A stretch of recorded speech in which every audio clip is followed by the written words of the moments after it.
It was a road trip gone horribly wrong. A young woman lost in the Arizona desert for 5 days, filming her struggle to survive on her cell phone right up until the moment she thought she would never see her loved ones again. Tonight, her account, the dramatic footage, and what she did right that saved her life. Here's ABC's Matt Gutman.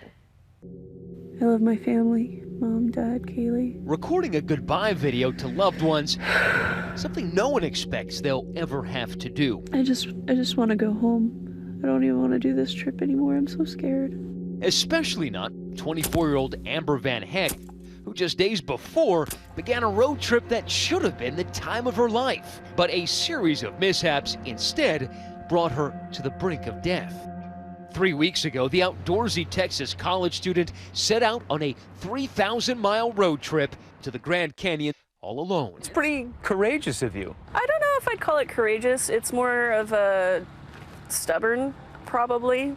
She had a couple of particular spots in mind. The Havasu Falls Trailhead, a remote spot in the Grand Canyon. It has aqua blue plunge pools so popular it actually requires a reservation. That's the trailhead?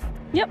It's in the middle of nothing. Yes. All right, let's go. This week, we returned with Amber to this fateful spot, the place where, directed by her smartphone, Amber turned off Highway 64 and on to this dirt road. I trusted Google Maps, which I shouldn't have. So we're barely a mile off the road. We are driving in empty space. Check that out. Nothing. As night falls on March 12th, Amber says she drives another hour and a half deeper into the middle of nowhere. When I came to the fence and I was like, oh, there wasn't a road here. That's when I was like, this is not good. That's when I tried going into the GPS app and telling it to take me back. And it was like, sorry, you have no internet service. For a brief moment, she's able to get cell service and immediately calls 911. I was in such a panic state. When they said, what is the nature of your emergency? I just let out a sob and I said, please help me. And I heard it drop and I just... With no cell service for her Google navigation app, Amber is about to lose a second precious resource. I was trying to watch my gas. Is that orange light blinking yet? It didn't blink. Earlier that day, she had stopped to gas up her Ford Edge and pumps only about a third of a tank, hoping to save some money. How often do you think, if I just put $5 more or put in half a tank instead of a third of a tank? Every day. And I could have spared myself a lot of grief. 119 hours of grief, to be exact, which Amber would battle the triumvirate of no fuel, no cell service, and no navigation.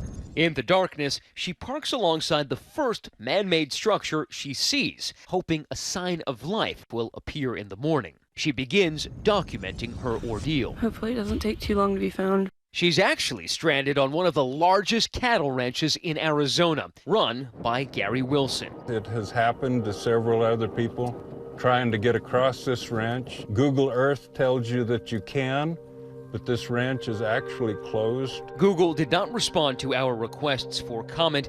A GPS industry source previously told ABC News it is important for drivers to keep in mind that GPS devices are to be used as navigational aids only. It is the responsibility of drivers to exercise common sense.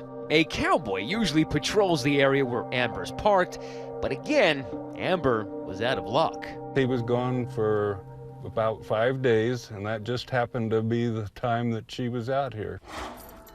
Back home, Amber's dad, Stephen, tries calling her phone and pinging her on her GPS app. There is no response. I snapped at my boss that day because I was worried about her. But there are some encouraging signs, the occasional plane or helicopter overhead. A helicopter just flew by. I got out of my car and waved as frantically as I could, but I guess up there it's hard to notice small things on the ground. Amber does have some advantages out in the wild. The former Girl Scout and junior ROTC is now putting to use all the survivor skills she's learned. Using large rocks, she spells out the word help to be seen by aircraft above. She also makes a fire. For the life of me, I can't get anything here to burn black. It all just burns gray or not at all. And luckily for her, she's brought plenty of food and water that she begins rationing meticulously. 3 bottles a day should last me for at least a week and a half. It's now Wednesday, March 15th, and Amber plans to stay put until help arrives. I'm not here for 63 hours now. Back in Texas, Dad begins an active hunt for his daughter. I posted in the private Facebook. I said, look, my daughter's missing.